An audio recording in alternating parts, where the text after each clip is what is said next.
His Excellency, Mr. Peter Obi, was advocating that politicians should be more investigated instead of the Yahoo boys that the EFCC is always going after.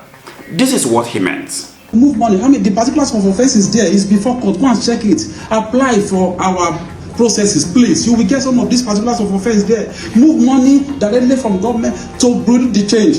Use it to pay the child's school fee in advance. $720,000. Sorry, $720,000 in advance.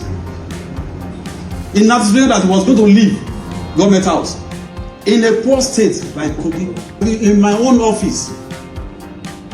What could be more honorable than that? In my own office. To allay the fear. Thank you, sir. I appreciate it. You know what he said? But can't they come to my village?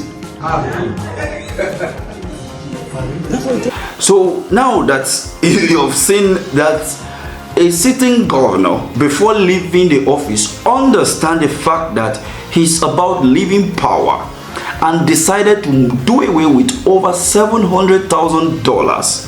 When you convert that during the time when he removed that money, that is hundreds of millions that this young man, YAHAYA Bello, took from the state account to pay his child's school fee. Now, when you go to Kogi State, you will understand that the level of education in educational infrastructure in that state is nothing to write home about. Let's not forget that both the primary school teachers and government civil servants within the state has not been paid within the last 8 years their full salary. Some of them could not even cope with their medication and they died at the process. What about the pensioners? To mention but a few. So when you look at the way and how heartless Nigerian politicians are, you will begin to wonder, for what purpose are you stealing this money for? But now we have some people that have the audacity to even protest, in defense of YAHAYA Bello. Even some so-called learned colleague who went to protest in front of the Supreme Court. Always fight for our rights. It is glaring that the EFCC will soon become a shadow of its former self and lose its credibility if it doesn't discontinue from towing a path that will destroy the very fabrics of our rule of law and democracy. This will now let you know that Nigeria is far away from attaining any form of civilization, because right now it seems like we are still living in Stone Age.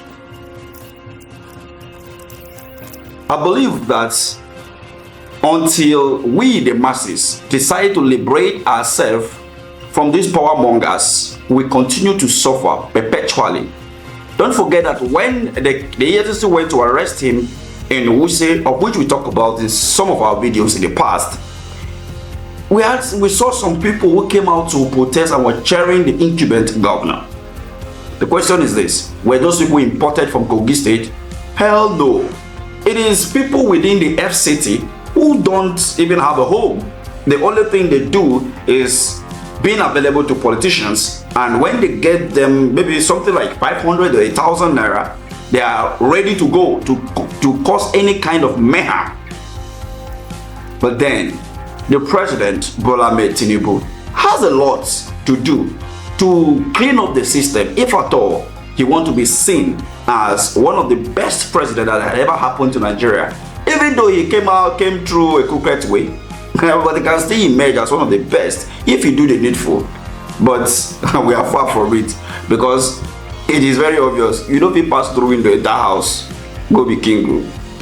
Anyway, what do you think about this? Let's have your take in the comment section. Thank you for watching.